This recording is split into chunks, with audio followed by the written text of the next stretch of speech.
ராவணா பார்வையாளர்கள், தமிழ் உறவுகள் மற்றும் ராவணா நல விருந்துகளுக்கு வணக்கம். 2024 நாடாளுமன்ற தேர்தல் வெல்லப்போவது யார்? தேர்தல் விறுவிறுப்பாக போயிட்டுருக்குது. நிறைய சேனல்கள் அதை பற்றி பேசிகிட்டு இருக்கிறாங்க. ராவணாவில் நேரலையில் நமக்காக வந்து கலந்துட்டுருக்கிறார் மதிப்புக்குரிய ஐயா திரிசக்தியார் அவர்கள்.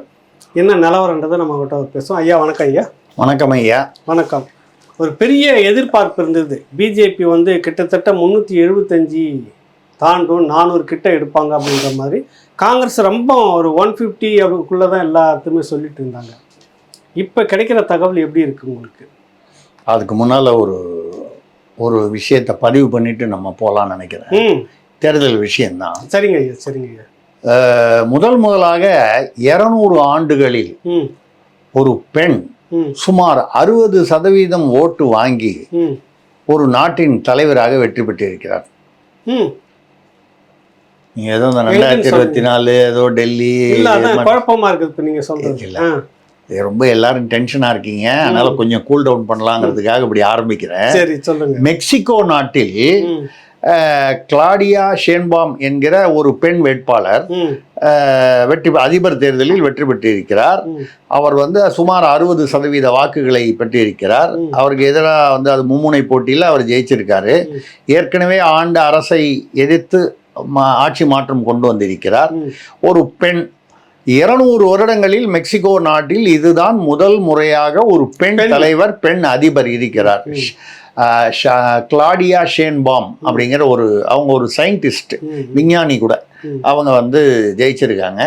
நம்ம தேர்தல்னா அதுவும் தேர்தல் தான்.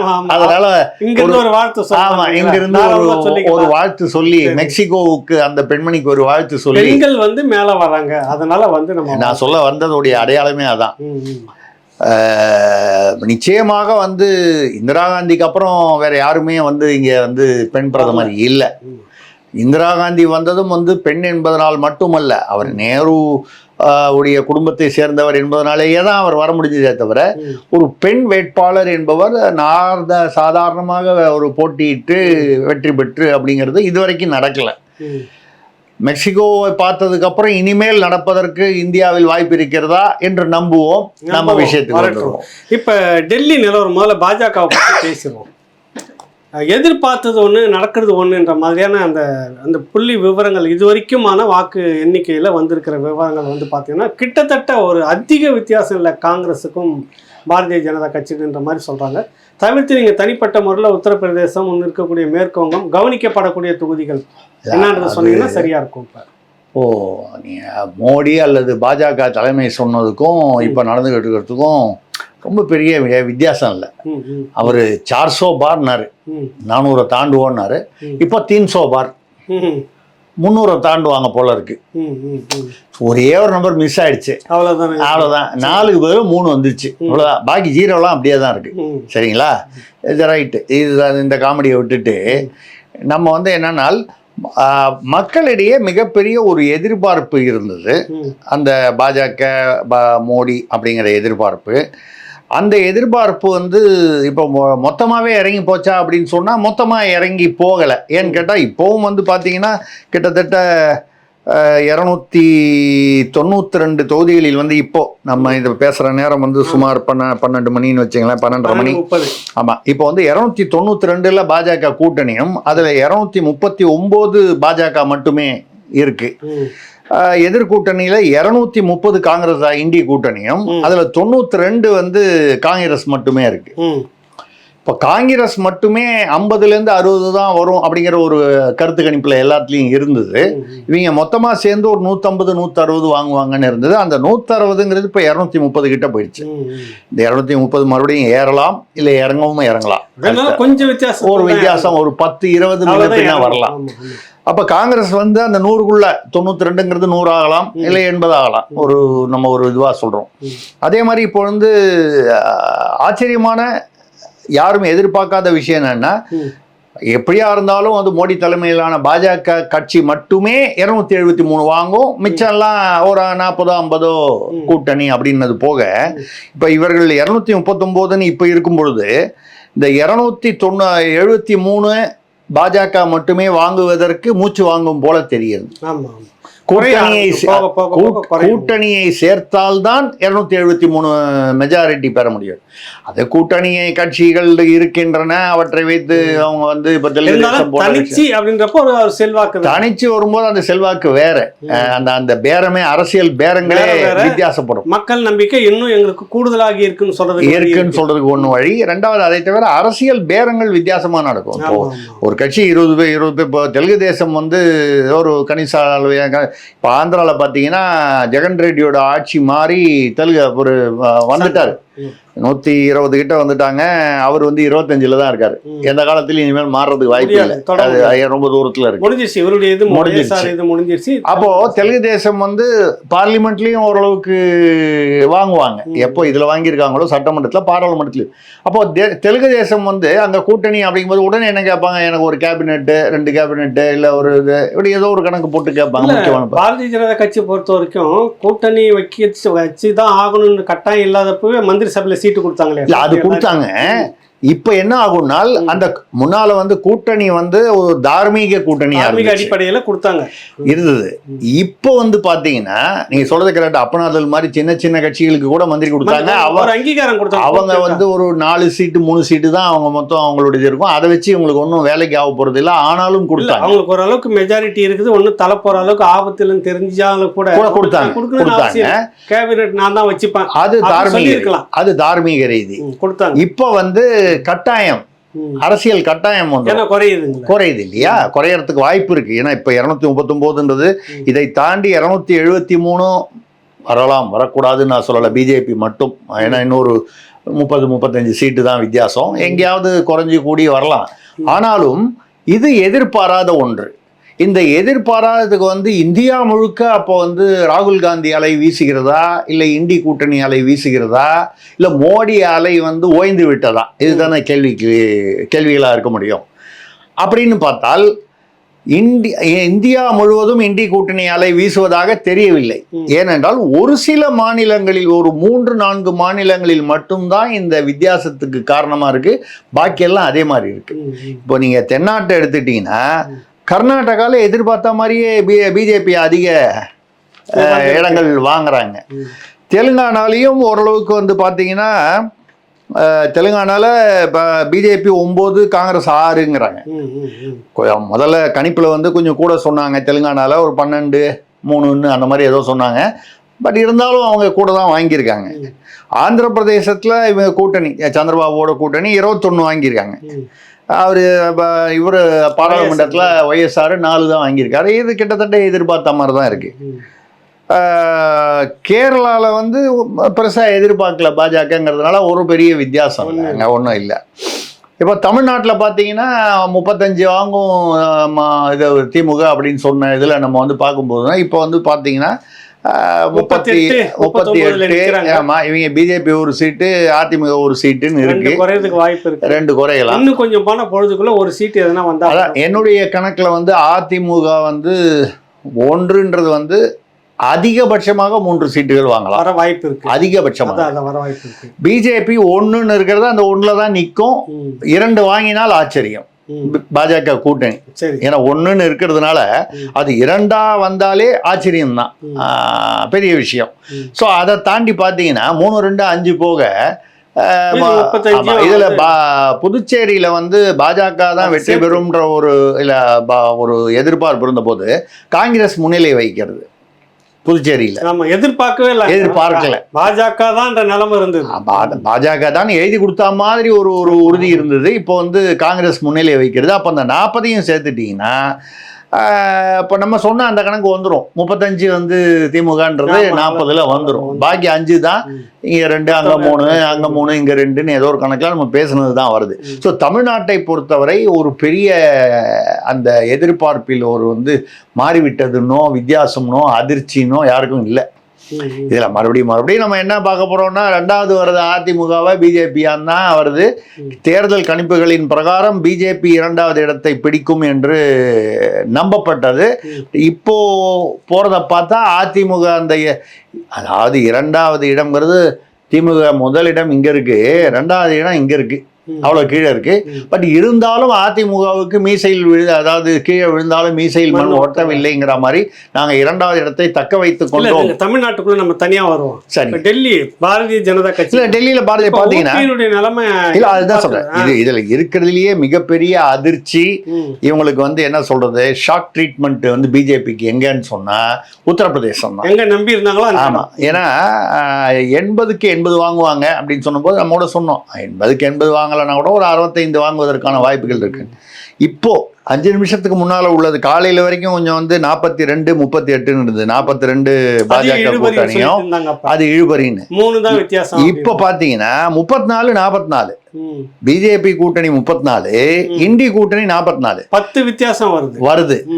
இதுல எங்க அப்படின்னு சொல்லி போய் பார்த்தா காங்கிரஸ் முன்னிலை உள்ள தொகுதிகள் வந்து ரொம்ப கம்மி இருக்கு, இல்லைன்னு சொல்லல. எங்க வந்து எதிர்பாராத அந்த புஷ் மேல வந்திருக்குன்னா அகிலேஷ் யாதவ். அப்போ அகிலேஷ் யாதவ் அப்படின்னு சொல்லும் பொழுது எதிர்பார்த்ததுல கூட வந்திருக்கிறார், ரொம்ப கூட வந்திருக்கு. அதாவது கூட வந்திருக்குன்றது சாதாரண ஸ்டேட்மெண்ட், ரொம்ப அதிகமாக கூட வந்திருக்கு. அதற்கு காரணம் வந்து அதுவும் என்ன ஒரு சின்ன அதுக்குள்ள ஒரு ஆய்வு பண்ணி பார்க்கும்பொழுது கிராமங்களில் அவருக்கு அதிக ஆதரவு இருக்க மாதிரியும் நகரங்களில் யோகி அதாவது பாஜகவுக்கு ஆதரவு இருக்க மாதிரியும் தெரியுது. அப்ப கிராமங்களில்னு பார்த்தா எந்த கிராமங்களில்னா அவருடைய சொந்த ஊர் இருக்கக்கூடிய அந்த மாவட்டம் அதை சுற்றி உள்ள இடம் பூரா கம்ப்ளீட்டா வந்து அவருக்கு ஓட்டு போட்ட மாதிரி தெரியுது. அப்போ ஒன்று இது ஜாதி ரீதியான ஓட்டாக இருக்கணும், இல்லைன்னா அந்த மண்ணின் மைந்தர், ரெண்டும் ஒன்று தான். ஜாதி ரீதினாலும் மண்ணின் மைந்தர் தான், இல்லை அந்த மாவட்டத்தை அதை ஒட்டி இருக்கிறவர்னாலும் அதான். அப்போது இதை ஏன் வந்து முன்னால் பாஜக எதிர்பார்க்கவில்லை? என்ன அவர் யாதவ் ஓட்டெல்லாம் வாங்குவாரு அப்படின்னு சொன்னா ஓபிசியில வந்து யாதவ் வந்து கிட்டத்தட்ட 38% உத்தரப்பிரதேசத்துல ஓபிசி ஓட்டுல ஒரு 60%, 62% வந்து யாதவர்கள் அல்லாதவர்கள் இருக்கிறாரு. அப்ப யாதவர்கள் அல்லாதவர்களும் இந்த யாதவர்களுக்கு அதாவது அகிலேஷ் வகைராவுக்கு அந்த சமாஜ்வாதிக்கு ஓட்டு போட்டிருக்காங்க. சிறுபான்மையினர் கட்டாயம் வந்து காங்கிரஸ் இந்த கூட்டணி இருக்கும்போது போட்டிருப்பாங்க. இது வந்து எங்கேயோ வந்து பாஜக வந்து உத்தரப்பிரதேசத்தில் கொஞ்சம் என்ன சொல்றது ஓவர் கான்ஃபிடென்ட்டாக இருந்துட்டாங்க. நம்மளை மீறி எதுவும் அங்கே நடந்துடாதுன்னு அகிலேஷ் யாதவ் சைலண்டாக வேலை பார்த்தார். இதை வந்து நம்ம வந்து இந்த ரெட்ராஸ்பெக்டிவாக பின்னோக்கி பார்க்கும் பொழுது வயநாட்டில் எப்படி இருந்தாலும் என்ன பண்ண ஒரு கால் இருக்குமான்ற ஒரு டவுட்டில் போய் ஒரு ரேபர்லியில் நிற்கிறாரு. நிற்கும் போது யார்கிட்ட முதல்ல வந்து தைரியம் கேட்குறாரு? யார்? ராகுல் காந்தி அல்லது காங்கிரஸ்? அகிலேஷ் யாதவ்கிட்ட. ஏன்னா அந்த ஏரியாவில் வந்து அவர் தான் வந்து ஓரளவுக்கு கணிசமான வாக்கு வங்கி பெற்று இருக்கிறவர். அப்போது அந்த காங்கிரஸ் போய் அது கேட்ட போதே அந்த அகிலேஷ் யாதவுக்கு இருக்கக்கூடிய அந்த கிரிப்பு அப்படிங்கிறது தெரிஞ்சது. அந்த இடத்துல பாஜக சுதாரித்திருக்க வேண்டும். கட்டாயம் இந்த இடத்துல அவங்க கிட்ட போய் அகிலேஷ் யாதவை நம்பி ராகுல் காந்தி போய் நிற்கிறாருன்னா அப்போ அகிலேஷ் யாதவுக்கு எப்படி அதை நம்ம எப்படி டேக்கிள் பண்ணணும்னு இறங்கியிருக்கணும். இவங்க வந்து நம்ம ஜெயிச்சிட்டோம் அப்படின்னு அல்வாகின்றதுலயே இருந்தாங்களே தவிர எங்க கவனிக்கணுமோ அங்க கவனிக்க விட்டுட்டாங்க. இப்போ வந்து உத்தரப்பிரதேசம், அதே மாதிரி பக்கத்துல உள்ள ஹரியானால வந்து மொத்தமே 10 சீட்டு தான். 10ல் வந்து ஹரியானாவில் வந்து 7ஓ 8ஓ பாஜகவும் 2 வந்து காங்கிரஸ் அந்த மற்ற இண்டி கூட்டணின்னு சொல்லியிருந்தாங்க. உல்டா ஆயிடுச்சு. ஹரியானாவில் 3 தான் பிஜேபி முன்னிலை, 7 வந்து காங்கிரஸ் உள்ளிட்ட இண்டி கூட்டணி முன்னிலை. அதாவது குறிப்பாக பார்த்தீங்கன்னா உத்தரப்பிரதேச, ஹரியானா, ராஜஸ்தானில் வந்து பார்த்தீங்கன்னா குஜராத்தில் வந்து 28 சீட்டுக்கு 28 சீட்டுமே பாஜக தான் சொல்லி கிட்டத்தட்ட அப்படிதான் வந்துகிட்டு இருக்கு. முன்னணியில் இருக்குது. முன்னணி நம்ம அதை வச்சு தானே பேச முடியும். ராஜஸ்தான்லயே இதே மாதிரி தான் சொன்னாங்க. ஏறத்தாழ எல்லா சீட்டுமே அங்க 25 சீட்டு, 25ல் 23 அந்த மாதிரி ஒரு சொன்னாங்க. ஆனா ராஜஸ்தான்ல பாஜக இப்பவும் 13 முன்னிலையில் இருக்கு, 12 வந்து இண்டி கூட்டணி இருக்கு. அதான் எதிர்பார்க்காத ஒரு திருப்பம். சரி, இப்ப நீங்க இதுலயே பாத்தீங்கன்னா 10 அதுல ஒரு 30, 40 இந்த ராஜஸ்தான், ஹரியானா, ஊபி வரைக்குமே 50 சீட்டு வித்தியாசம் வந்துருச்சு. நீங்க வந்து முன்னால போட்ட கணிப்பு வந்து ஒரு 150, 160 காங்கிரஸ் சொல்லிட்டு இருந்தீங்க. 350, 200 கிட்டத்தட்ட 300 குட்டை நிக்குது இப்ப வந்திருக்க நிலவரப்படி. இந்த வித்தியாசம்னு பாத்தீங்கன்னாக்கா எங்கேயோ ஒரு இடத்துல 60 விழுந்து இருக்குதுன்னு சொல்றப்ப இந்த ஸ்டேட் தான் மாநிலத்துல இதோட 4வதாக ஒண்ணு சேர்த்தீங்கன்னா மொத்த கணக்கும் உங்களுக்கு டாலி ஆயிரும். மேற்கு வங்கத்துல ஏறத்தாழ பாதி ஒரு 42 20 22 இல்ல 22 20ன்னு சொல்லிட்டு இருந்தாங்க. இப்போ ஒரு 10 நிமிஷம் முன்னால உள்ள முன்னிலையில பாத்தீங்கன்னா 31-10ன்னு இருக்கு. மேற்கொங்க அந்த அம்மா வந்து ஒரு 10 சீட்டு கூட வருது, 10-11 கூட வருது. இப்போ நம்ம இது எல்லாத்தையும் நம்ம இந்த உத்தரப்பிரதேசம், ஹரியானா, ராஜஸ்தான், வெஸ்ட் பெங்கால் இது நாளையும் கூட்டினா 60-70 தொகுதிகள் வந்து எதிர்பார்த்ததை விட பாஜகவுக்கு கம்மியாகி இண்டி கூட்டணி அதிகமாகிறது. நீங்க நேற்று வந்து சொன்னது வந்து இவங்கெல்லாம் வந்து ஆவரேஜா 360-365ன்னு சொன்னாங்க. 60 கழிங்க, 60-70 கழிங்க, 300 கிட்டதான் இல்ல 290-300. இப்ப எங்க நிக்குது? 292ல நிக்குது அந்த கூட்டணி.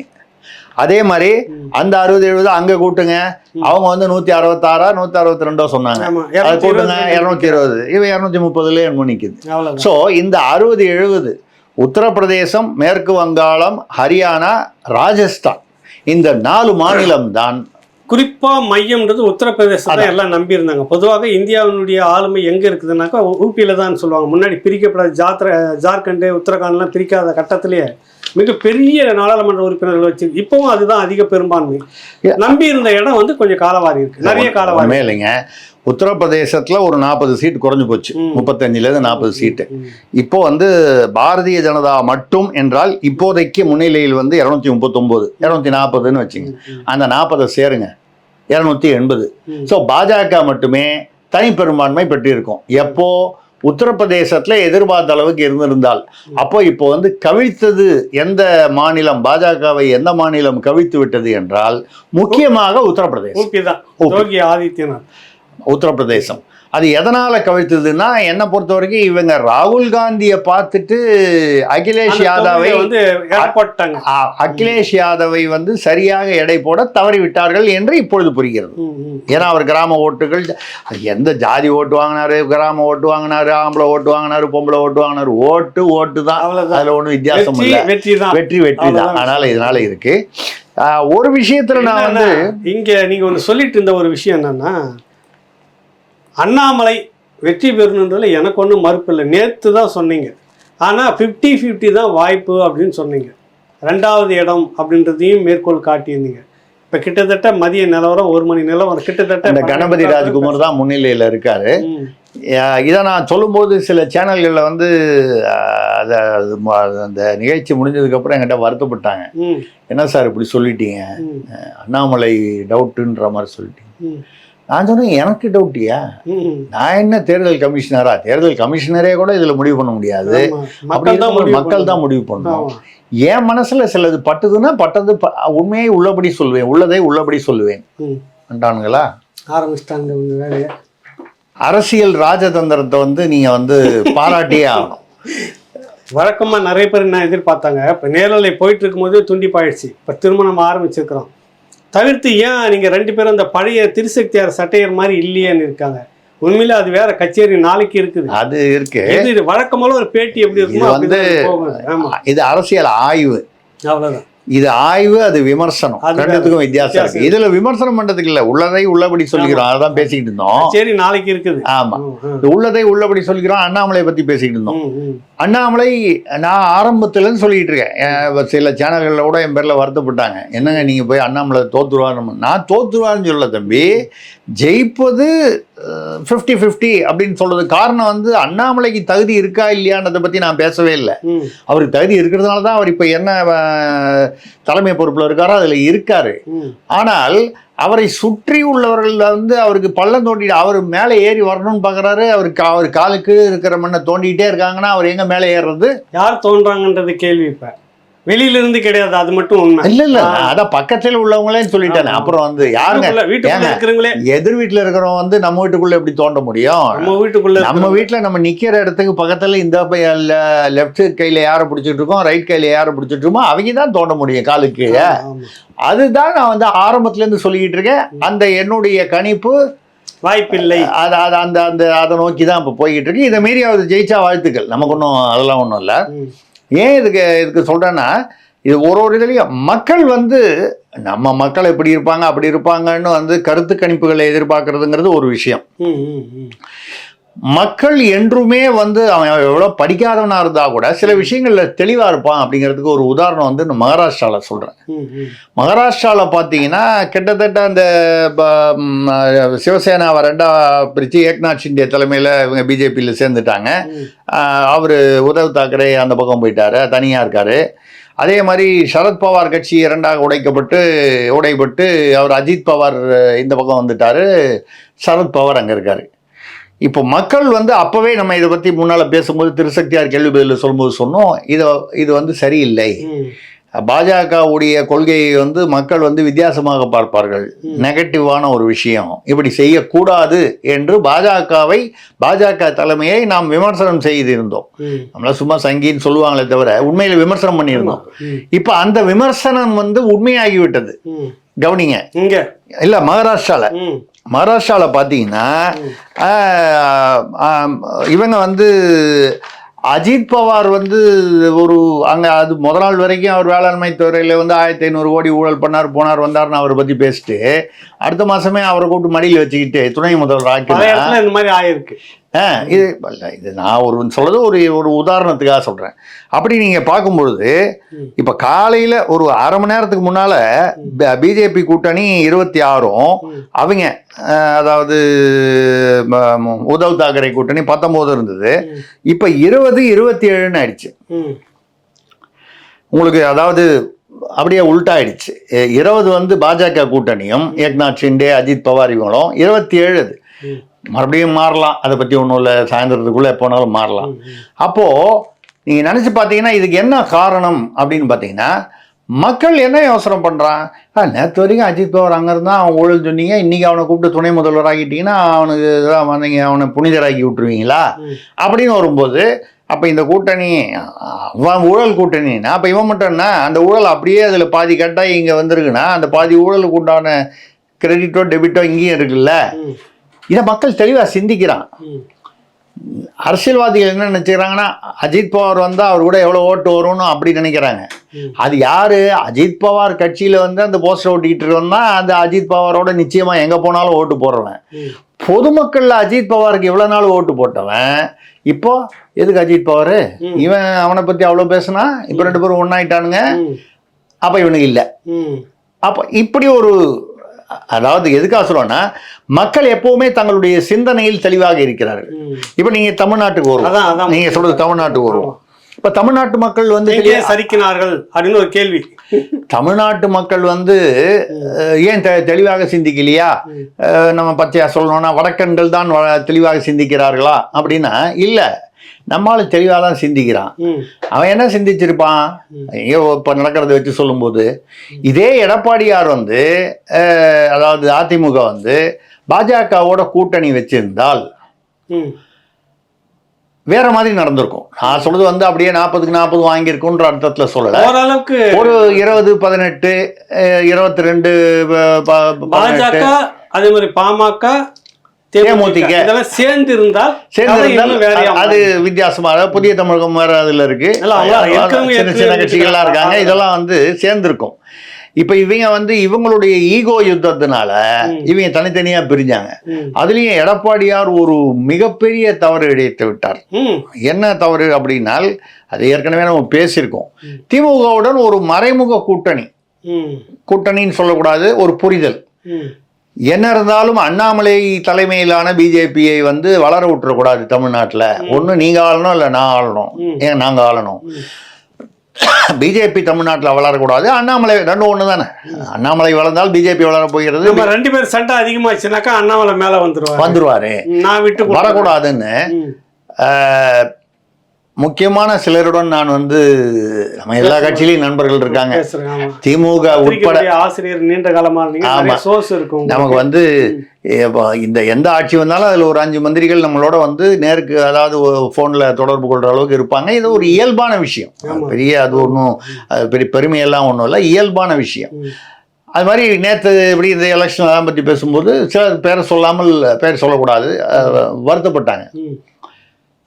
நீங்க பாஜகவோட கூட்டணி வைக்க மாட்டேன்னு சொல்லி இவ்வளவு நாளா வந்து எதிரியா இருந்து யாரை வந்து நம்ம அழிக்கணும், யாரை வந்து எதிர்க்கணும், யாரை மீறி நம்ம ஆட்சிக்கு வரணும்னு நம்ம வந்து அரசியல் பண்ணிட்டு இருக்கோமோ அவங்க கூட ரகசியமாக கைகோர்த்தது வந்து இப்போ அவங்களே ஒருத்தர் சொன்னது, பாஜகவுக்கு குழி வெட்டுவதாக நினைத்து பெரிய குழியா வெட்டி திமுக மிக புத்திசாலித்தனமாக அதில் பாஜகவையும் போட்டு அதிமுகவையும் போட்டு குழியை மூடிவிட்டது.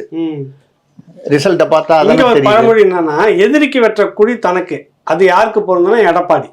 அவர் அண்ணாமலை மட்டுமே நோக்கமா வச்சுட்டு சமரசமா பண்ணும். இன்னொன்னு சரியான வேட்பாளர்களை அதிமுக போடலன்னு சொல்றாங்க. எப்படி பாருங்க? இல்ல அது வந்து அதை பத்தி தகவல் வந்து அதிமுகவில் நீண்ட காலம் இருந்து பணி செய்து அந்த மாதிரி இருந்தவங்களுக்கு கொடுத்திருந்தால் அதில் ஊழல் புகார்கள் உள்ளவர்களும் இருக்காங்க, அதெல்லாம் இல்லாதவங்களும் இருக்காங்க, இதுவரை ஊழல் புகார்கள் இல்லாதவர்களும் இருக்காங்க. நான் ஒன்றும் அதனால வந்து அதிமுக வந்து சொக்கத்தங்கமான கட்சி, யாருமே ஊழல் பண்ண மாட்டாங்கன்னு எந்த கட்சியுமே நான் சொல்லலை, அதிமுக உட்பட. ஆனால் வந்து என்னென்னால் இந்த தடவை கொடுத்துருக்கிற அந்த அதிமுகவுடைய அந்த லிஸ்ட்டில், வேட்பாளர்கள் லிஸ்ட்டில் 10லேருந்து 12 பேர் வந்து பெரிய கான்ட்ராக்டர்கள் குடும்பத்தை சேர்ந்தவர்கள். இந்த பிடபிள்யூடி இந்த மாதிரி ஹைவே கான்ட்ராக்ட் இவங்களுக்கு ரெகுலராக வந்து அதிமுக பீரியடில் தானே அந்த மேற்கு மாவட்ட கான்ட்ராக்டர்கள் பெருசாக வந்து அது ரெய்டெல்லாம் வந்து அதெல்லாம் நடந்ததெல்லாம் அந்த பீரியடில் தான். அந்த மாதிரி மணல் கான்ட்ராக்டர்கள், குவாரி கான்ட்ராக்டர்கள், கன்ஸ்ட்ரக்ஷன் கான்ட்ராக்டர்கள், அவங்க என்னன்னா அவங்க பையன், அவங்க மச்சான், அவங்க தம்பி அப்படின்னு. இப்போ கூட நம்ம மணல் கான்ட்ராக்டர் அவர் மணல் மாஃபியான்னு எல்லாரும் அன்புடன் அழைக்கும் கரிகாலன், அண்ணன் கரிகாலன் அவர்கள் வந்து திமுக சீட்டு கேட்டதாகவும் திமுக சீட்டு கிடைக்கல அப்படிங்கிறதுனால, ஆமா அது ஏற்கனவே வேற துரைமுருகன், இந்த குடியாத்தம் குமரன் இதெல்லாம் வேலை ஓடிக்கிட்டு இருக்கு. இப்போ சீட்டு வேற கொடுத்தா வேற மாதிரி வரும்னு அவங்க வந்து இப்போ இப்படியே இருக்கட்டும் பார்க்கலாம் அப்புறம்னு சொல்லிட்டாங்க, 26ல் பார்க்கலான்ட்டாங்க. அதனால என்ன பண்ணாரு, அவர் தம்பி சுந்தரமன் பேருன்னு நினைக்கிறேன், அவரை வந்து அதிமுக கருப்பையாவா, ஆமா அவர் வந்து அந்த கருப்பையாவை வந்து அவருடைய கரிகாலனுடைய சகோதரர், அவரை வந்து அதிமுக திருச்சியில அந்த குடும்பமே, இவர் வந்து திமுக, தம்பி அதிமுக, இன்னொருத்தர் உறவினர் வந்துட்டு பாரதிய ஜனதா கட்சி, சௌகரியமா இருப்பாங்க, அது இருப்பாங்க காங்கிரஸ். ஏன்னா பெரிய தொழில், அதனால வந்து எல்லா பக்கத்துல இருந்து ஒரு சப்போர்ட் வேணுங்கிறதுனால ரைட்டு. அப்ப அவருக்கு கொடுத்துருக்காங்க, துரை வைகோவை எடுத்து நிக்கிறார் அவர். இப்ப எதுக்காக சொல்றேன்னா, அதிமுகக்குள்ளேயே உள்ள புலம்பல் என்ன அப்படின்னா, நம்ம எல்லா வட்டத்திலையும் எல்லா மட்டத்திலையும் பேசுறோம், கான்ட்ராக்டர்லாம் வந்து கட்சியை கைப்பற்றிட்டாங்க. ஏன்னா அந்த கான்ட்ராக்டர் வந்து கான்ட்ராக்டர் குடும்பத்திலேருந்து ஒருத்தர் கொடுத்தா 25 கோடி ரூபா கூட வந்து கை விட்டு செலவு பண்ணுவான் ஒரு தொகுதிக்கு. சாதாரண ஒரு கேண்டிடேட் போட்டிங்கன்னா ஒரு 5 ரூபா வரைக்கும் அப்படி இப்படி மேனேஜ் பண்ணி செலவு பண்ணுவான், மிச்சத்தை வந்து எதிர்பார்ப்பான். இப்போ 25 கோடி 30 கோடி செலவு பண்ணக்கூடிய கொண்டு வந்து போட்டுட்டா, கட்சியிலேருந்து ஒரு 5 கோடி கொடுத்தா வாங்கிக்கலாம், கொடுக்கலான்னு பரவாயில்லைங்க அப்படின்னு சொல்லிட்டு பக்கத்து தொகுதிக்கு வேணா நான் ஒரு 10 கோடி தர்றேன் அந்த மாதிரி வர்றவங்களா பார்த்து அப்படிதான் எடுத்து சேர்த்துதான் சொன்னாங்க. அப்படி செய்ததுனாலதான் இது வீணா போச்சு. இது எடப்பாடிக்கு மிகப்பெரிய ஒரு, அதாவது 2 விஷயம். ஒன்று இந்த வேட்பாளர்கள் தேர்வு, அதிமுக காரனை விட்டுட்டு கான்ட்ராக்டுக்காரன் பணக்காரன் பார்த்து கொடுத்தது. இன்னொன்று கூட்டணி மறைமுக, இல்லை நீங்கள் கூட்டணி வைக்கலன்னா கூட பரவாயில்ல, பாஜகவை எதிர்த்து நீங்கள் தனியாக பிரிஞ்சு நின்னா கூட சரி, தில்லா நின்னாருன்னு சொல்லலாம். இப்போது நாம் தமிழர் கட்சி வந்து தனியாக தான் நின்றுது, ஆரம்பத்துலேருந்து அவர் தனியாக தான் நிற்பேன்னு யாரு கூடயும் கூட்டணி சேரல, நின்றுட்டு இருக்காரு. அவர் வந்து 40 சீட்டு நான் ஜெயிப்பேன்னு எந்த இடத்துலையும் சொன்னதா எனக்கு தெரியல.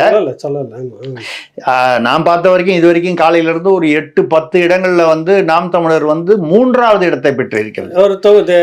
ஏதோ ஒரு இடத்துல 2வது இடத்துல இருக்கு, ஒரு 8 இடத்துலயே 3வது இடத்துல இருக்கு. இந்த 3வது இடத்துலன்னு சொல்லும் போது பாஜகவை தாண்டி 3, பாஜக 4வதுல நிக்கு. அந்த மாதிரி ஃபைனலா எப்படி வேணாலும் வரலாம். நம்ம ஏற்கனவே பலமுறை சொல்லியிருக்கோம், வாக்கு வங்கி வேணா கொஞ்சம் அதிகமாக போலாமே தவிர சீமானுடைய நாம் தமிழர் கட்சி வந்து ஒரு சீட்டு கூட பெறுவதற்கு வாய்ப்பு இல்லை அப்படிங்கறது நம்ம ரொம்ப நாளா சொல்லி நாங்க கணிச்சது என்னன்னா, ஒரு 5 தொகுதியில முன்னணியில வந்து முக்கியமான நபர்கள் இருக்கிறாங்க, கொஞ்சம் கவனம் செலுத்தி அங்க இறங்கி வேலை செய்தாங்கன்னா வாய்ப்பு இருக்குது, 1-2 எடுக்கலான்றது என்னுடைய கணக்கு. வந்து நீங்கள் அங்க வாக்கு சதவீதம் 2வதாக இப்ப நீங்க சொன்னீங்க பாத்தீங்களா, திருச்சியிலேயே எங்க ஒரு இடத்துல 2வதா வந்தாங்கன்னு, அதே மாதிரி இந்த 8 தொகுதியில 3வதா வருது, அதுல இன்னொரு 2 தொகுதியில கூட 2வதா வர்றதுக்கு இருக்கு. இப்போ 2வதாக நாம் தமிழர் கட்சி தனியா நின்று வருது அப்படிங்கிறதே ஒரு சாதனை தான். தனிச்சு பணம் கொடுக்காம பெரிய பெரும் கட்சிகளோட போட்டி ஈக்குவலா அது பண்ணும் பொழுது ஆளுங்கட்சிகளாக இருந்தவை இங்க அதிமுக திமுக இங்க ஆளுங்கட்சி பாஜக மத்தியில் ஆளுங்கட்சி அப்படின்னு வரும்பொழுது இதெல்லாம் எதிர்த்து அதை கம்பேர் பண்ணும்போது சிறு கட்சி தான் அந்த கட்டமைப்பை பார்க்கும்போது சிறு கட்சி தனித்து நிற்கிறாங்க. எந்த பக்கமும் மறைமுக கூட்டணி கூட கிடையாது, இந்த புரிதல்லாம் கிடையாது. இப்போ எடப்பாடி பண்ண தப்பு அதானே. ஸோ அதெல்லாம் இல்லாமல் அவன் நிற்கிறாரு. அதே மாதிரி எடப்பாடியார் வந்து தனிச்சு நின்று தோத்திருந்தா கூட பரவாயில்ல. நான் என்ன சொல்றதுன்னா, இவர் பாஜகவை வளரவிடக்கூடாது என்று நினைத்து பாம்பு புற்றில் கையை விட்டு விட்டார். பாம்பு புத்தல கொண்டு போய் கையை விட்டுட்டார். அப்புறம் வந்து கருணாகம் தீண்டாமல் என்ன செய்யும், ரெண்டு பேருமே தீண்டி உள்ள அது ரெண்டு பேரும் ஆளுக்கு ஒரு பக்கம் தீண்டி ரெண்டு பேரையும் ஒரே குழியில போட்டு புதைக்கிற மாதிரி கொண்டு வந்துருச்சு. நான் சீட்டு விஷயத்துல சொன்னேன். இதுக்கப்புறம் அதனால அந்த கட்சி இனிமேல் இல்லவே இல்லை, அது வளரவே வளராது. என்னன்னு சொல்றாங்க அவர் என்னன்னா, இந்த நாடாளுமன்ற தேர்தலில் அவர் போதிய அக்கறை காட்டலை, வேணும்னே தான் காட்டலை. என்ன காரணம்னா, வரக்கூடிய நாடாளுமன்ற உறுப்பினர்கள் நாளைக்கு டெல்லியில போய் உட்காந்துட்டு அந்த லாபிக்குள்ள போயிட்டாங்கன்னா நமக்கு இங்க சிக்கலாகும். நமக்கு தேவை இங்க சட்டமன்றம் அதுல தக்க வச்சுக்கணும் அப்படின்னு ஒரு திட்டம் சொல்றாங்க. நாடாளுமன்றத்துல ஒரு டீசென்டான வாக்கு வங்கியும் ஓரளவுக்கு ஒரு 7-8 பேராவது வந்து பாராளுமன்றத்துல போனா அங்க போய் பாஜகவுக்கு வந்து நாங்க ஆமான்னு சொல்றோம், இல்லைன்னு சொல்றோம், வாழ்கன்னு சொல்றோம், ஒழிகன்னு சொல்றோம், ஏதோ ஒன்று சொல்லுங்க அந்தந்த இஷ்யூக்கு ஏற்ற மாதிரி. இப்படி நீங்க இருந்தா தானங்க 2026 ஜனங்க உங்களை மதிப்பாங்க. நீங்க இப்போ வந்து இப்போ ஒரு சீட்டு வாங்க, 2 சீட்டு வாங்குங்க, 3 சீட்டு முன்னிலையில் இருக்காங்க. 3ன்றது 5 வாங்குவாங்களா இருக்கலாம், 3 வாங்கலாம், 3 5 இந்த ரேஞ்சில் தான் வாங்குவாங்க. நீங்க ஒரு 8-10 சீட்டு வாங்கினீங்கன்னா பாஜக தலைமையே உங்களை எப்படி மதிக்கும்? அதுவும் இப்போ இந்த மாதிரி வந்து கொஞ்சம் அங்க அந்த கூட்டணி வந்து இழுபறியில தான் வந்து மெஜாரிட்டி ஃபார்ம் பண்ணணும்ன்ற நிலைமையில இருக்கும் பொழுது அதிமுக இன்னைக்கு வந்து ஒரு 8-10 சீட்டு வாங்கிச்சுன்னா, இப்பவும் நமக்கு தெரியாத முடிவு, 3 இடத்துல முன்னிலையில் இருக்கிறதா சொல்றாங்க, ஒரு 8 இடத்துல வாங்குதுன்னு வைங்க. பாஜக தமிழ்நாட்டில் 1ஓ 2ஓ தான் வாங்குதுன்னு ஒரு உதாரணமா எடுத்துப்போம். அப்போ தேர்தலுக்கு பிறகு கூட ஒன்றும் தப்பே இல்லை. அதிமுக வந்து நாங்கள் வந்து பாஜக கூட்டணி ஆதரிக்கிறோம் சொன்னா ஒருத்தரோ ஒரு அமைச்சராவது வந்து கேபினெட் அமைச்சர் யாராவது ஒருவருக்கு கிடைப்பதற்கு வாய்ப்பு இருக்கு, இல்லைன்னு சொல்லலை. பட் நீங்க தான் வந்து எல்லாத்தையும் வந்து கெடுத்து, அதாவது யானை தன் தலையில் மண்ணை வாரி போடுகிறதுன்ற மாதிரி நீங்க யாரு கூட கையை கொடுக்க கூடாதோ. நான் வந்து திமுக வந்து கெட்ட கட்சி, அது சரியில்லை, அந்த அந்த இதுல அரசியலை பொறுத்த வரைக்கும் நீங்கள் இரு துருவங்கள். சூரியனும் சந்திரனும் நீங்க வந்து இருக்கும் பொழுது உண்மையிலேயே அது சூரியன் தான், இது ராமச்சந்திரன் கட்சி தான், சூரியன் சந்திரன் தான். அப்ப அந்த சூரியனும் சந்திரனும் நாங்க 2 பேரும் கை குலுக்கிப்போம் அப்படின்னு சொன்னா, அது சூரியன் போனப்புறம் சந்திரன் வந்தாதான் சந்திரனுக்கு வெளிச்சம், சந்திரன் போனப்புறம் சூரியன் வந்தாதான் சூரியனுக்கு வெளிச்சம். இது சரியா இருக்கும், இயற்கையோட நியதி. நியதி தமிழ்நாடு அரசியலுக்கு இதான் நியதி. நீங்க சூரியன் சந்திரன் நாங்க ஒன்னா சேர்றோம் ரகசியமா அப்படின்னு சொன்ன ஒரே இருட்டு குழப்பம் கலையபுரம் இதுதான் இப்போ நடந்திருக்கு. இதுல இருந்து எடப்பாடி அவர்கள் நிறைய பாடம் கற்றுக்கொண்டு வரணும். அதே மாதிரி பாஜக தலைமையும் இப்ப பாடம் கற்றுக்க வேண்டியது வந்து இங்க எடப்பாடி மட்டும் இல்ல, அங்க மோடி அமித்ஷாவும் அங்க பாடம் கத்துக்கணும். என்ன பாடம் கத்துக்கணும்னா, நம்ம பண்ற மார்க்கெட்டிங்ல மட்டுமே வந்து ஓட்டுகள் விழுந்து விடாது, மக்கள் நம்பிக்கை வைத்து விட மாட்டார்கள். நீங்க எவ்வளவோ சாதனை எல்லாம் சொல்றீங்க, எல்லாம் கரெக்ட். அதை தாண்டி நிறைய ஃபேக்டர்ஸ் இருக்கு, இந்த காரணிகள் நிறைய இருக்கு. இந்த காரணிகள் அப்படின்னா இப்போ இது வரைக்கும் நீங்க சரியா கணிக்கல, குறைச்சு மதிப்பு விட்டு அதான் சொல்லக்கூடாது அப்படின்றது. நீங்க அண்டர் எஸ்டிமேட் பண்ணி நீங்க ராகுல் காந்தியை வைத்து எதிர்கட்சிகளை கணித்து விட்டீர்கள், அகிலேஷ் யாதவை கவனிக்க தவறிவிட்டீர்கள், மமதாவை போதிய அளவுக்கு கவனிக்க தவறிவிட்டீர்கள், மகாராஷ்டிராவில் போதிய அளவுக்கு கவனிக்க தவறிவிட்டீர்கள். ஏன்னா நீங்க சும்மா இல்லாம வேலியில போறதை எடுத்து வேட்டியில விட்டுக்கிட்டீங்க அஜித் பவார. அதுவே உங்களுடைய ஓட்டுக்களை வந்து செட்பேக் ஆயிடுச்சு. நீங்க அஜித் பவாரை உள்ள கூப்பிடாம இருந்திருந்தீங்கன்னா இன்னும் கொஞ்சம் ஓட்டு மகாராஷ்டிரால வந்திருக்கும். ஸோ இந்த தவறுகள் எல்லாம் வந்து பாஜக சைட்ல இருந்து நம்ம பார்க்கக்கூடிய தவறுகள். குறிப்பா பாஜக ஒரு நோக்கம், நீங்க மட்டும் ஒரு விஷயம் மட்டும் தெளிவா இருக்கு, அதுல மாற்று கருத்தே இல்லாம, என்னன்னா யார் வந்து அதிகமாக குற்றச்சாட்டு சொல்லி ஒரு விமர்சனம் பண்ணிகிட்டே இருக்காங்களோ திடீர்னு அவங்க கூட கூட்டணி தூக்கி மடியில் வச்சுக்கிறாங்க. அது பெரிய பின்னடைவாக இருக்குது. இப்போ கூட நம்ம வந்து அதுதான் வந்து இவர் நம்ம பாஜகவை சேர்ந்த இப்ராஹிம், பாஜகவில் ஒரு இப்ராஹிம் இருக்கார்ல, அந்த தொப்பி போட்டு வருவார், அவர் நல்லா பேசுவார். அவர் வீடியோவில் ஏதோ ஒரு இதில் பார்த்தேன், தேர்தலுக்கு பிறகு தேர்தல் முடிவுகளுக்கு அப்புறம் 8 அமைச்சர்களுக்கு திமுக அமைச்சர்களுக்கு வந்து ஆபத்து, சிறைக்கு போவார்கள். ஒருத்தர் ஏற்கனவே சிறைக்கு போயிட்டார், செந்தில் பாலாஜி. பொன்முடி மற்றவர்கள்லாம் அவரும் இதில் பெயிலில் தான் இருக்கார், இடைக்கால இதில் தான் இருக்கார், அவரும் போவார். இன்னும் 6 பேர் போவாங்க. உதயநிதியும் நிச்சயமாக வந்து சிறைக்கு செல்வார், திகார் ஜெயிலுக்கு செல்வார். வழக்கமாக அப்படி ஒரு பில்டப்புக்காக சொல்கிறது அப்படிங்கிறது தாண்டி, அதாவது இப்போ என்ன ஒரு கேள்வி வருதுன்னா, ரைட்டு இப்ராஹிம் சொல்கிறாரு, அது வந்து தேர்தல் சமயத்தில் சொல்கிறாரு, பரபரப்புக்கு சொல்கிறாரு, அதெல்லாம் விட்டுருவோம். இப்போ இந்த தேர்தல் முடியுது, மத்தியில் பாஜக அல்லது பாஜக கூட்டணி ஆட்சிக்கு வருது. இதுக்கப்புறம் அடுத்த 2 மாதங்களில் ஏற்கனவே போடப்பட்ட வழக்குகள், இடியில் பெண்டிங் இருக்கக்கூடிய விஷயங்களில் பாஜக என்ன செய்ய போகிறது, என்ன நடவடிக்கை எடுக்க போகிறது? சப்போஸ் திமுகவை எதிர்த்து, திமுக அமைச்சர்கள் பேசலாம்னு வச்சிருக்கிறோம் நம்ம. சரி, இல்லை எதுக்காக சொல்றேன்னா, இது ஒரு மிகப்பெரிய கேள்விக்குறி. ஸோ இந்த தேர்தல் சில விடைகளை கொடுத்திருப்பது மட்டுமல்லாமல் பல கேள்விகளையும் எழுப்பி முன் வச்சிருக்கு. அதை நம்மளுடைய கேள்வி பதில, வழக்கமான கேள்வி பதில்கள்ல நம்ம அதை பேசுவோம். தோழர் கேட்டிருக்கிறார் தொடர்ச்சியா. ஆமா ஆமா ஆமா, அதான் சொன்னேன். இந்த தேர்தல் சில விடைகளையும் பல கேள்விகளையும் முன்னெழுப்பி இருக்கு. போக போக தான் நமக்கு தெரியும், அதை நம்ம எதிர்கொள்ளும். இப்போ 12:30 தேர்தல் நிலவரப்படி அந்த வந்து ஒரு கருத்தை வந்து முன் வச்சு விவாதிச்சிருக்கீங்க. நீங்கள் நிறைய சேனலில் இன்னைக்கு முக்கியத்துவம் கொடுத்து பேசிகிட்டு இருக்கீங்க ஐயா. இந்த நேரத்தில் ராவணாவுக்காக வந்து இவ்வளோ முக்கியத்துவம் கொடுத்து பேசுனதுக்கு ரொம்ப நன்றி. எதனா கருத்து சொல்ல வேண்டியது இருக்குங்களா? இல்லை, அதாவது உண்மையை சொல்லப்போனால் இன்னைக்கு 5-6 சேனல்களில் என்னை வந்து அழைத்து கட்டாயம் பேசணும்னு சொன்னாங்க. 1-2 நான் வந்து ஏதோ சில காரணங்களால தவிர்த்துட்டேன். அதில் சொல்லும்போது நான் சொன்னேன், என்ன டைம் ஏதோ சொல்லும்போது நான் சொன்னேன், ராவணால 12 மணிக்கு நான் போகிறேன். இதுதான் வந்து இது. இதை தவிர இல்லை, இதை தவிர நீங்கள் வேற நேரம் சொல்லுங்கள், நான் அதை எவ்வளோ தூரம் அட்ஜஸ்ட் பண்ணி வர முடியுமோன்னு வரேன்னு. ஸோ ராவணாவை வந்து என்னுடைய முதன்மை இடத்துலையும் என்னுடைய தலைநகரமாகவும் தான் வச்சிருக்கேன். அதனால வந்து அது வந்து கண்டிப்பா உண்டு. அதனாலதான் இங்க முடிச்சுட்டு தான் அடுத்தது எங்கேயும் அப்படின்னு சொல்லி, அது எந்த தேர்தல் மக்கள் எந்த முடிவை கொடுத்தாலும் அரசியல்வாதிகள் தலை வணங்கி ஏற்றுக்கொள்ளத்தான் வேண்டும். அதுல ஒன்று மக்கள் தீர்ப்பே மகேசன் தீர்ப்பு. பட் பாடங்கள் கற்கப்பட வேண்டும்.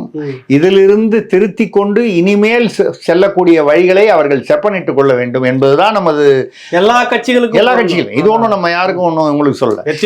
திமுக ஜெயிச்சிருச்சுன்னா திமுக தான் ஏதோ ஒரு பெரிய பலத்தில் இருப்பதாக நினைத்து கொண்டு விடக்கூடாது. நாளைக்கு அவங்க 2 பேரும் ஒன்னா சேர்ந்தா என்ன ஆகுன்றத அவங்க கவனிக்கணும். அரசியல் அதுதானே, அந்த கணக்கு, அந்த பர்முடேஷன் காம்பினேஷன் கணக்கு போறது தானே. அந்த வகையில எல்லாருக்குமே இது ஒரு மிகப்பெரிய பாடம். 40க்கு 40 திமுக வாங்கினதும் நடக்கல, 400 பார்னு சொன்னாங்க, சொன்னதும் நடக்கல. அதான் விஷயம். ஏதோ அதுல ஒரு முக்காவாசி நடந்துச்சு, 80% நடந்துச்சு, 70% நடந்துச்சுன்னு சொல்லலாம். 2 பக்கமும், பாஜகவுக்கும் சரி, இங்க திமுகவுக்கும் சரி. ஆனால் நீங்கள் நினைத்த அளவுக்கு வந்து அது வந்து கேக் வாக்னு சொல்லுவாங்க, அப்படியே சரளமாக நீங்க நடந்து போகக்கூடிய அது மாதிரி இல்லை. அது கரடுமுரடான பாதை அரசியல். மக்கள் மனம் என்பது அதை விட யாரும் அவ்வளவு சீக்கிரம் புரிந்து கொள்ள முடியாத ஒரு விஷயம். அதனால வந்து நடப்பவை நல்லவையாக நடக்கட்டும், என்ன நடக்குதுன்னு பார்ப்போம். ரொம்ப நன்றி.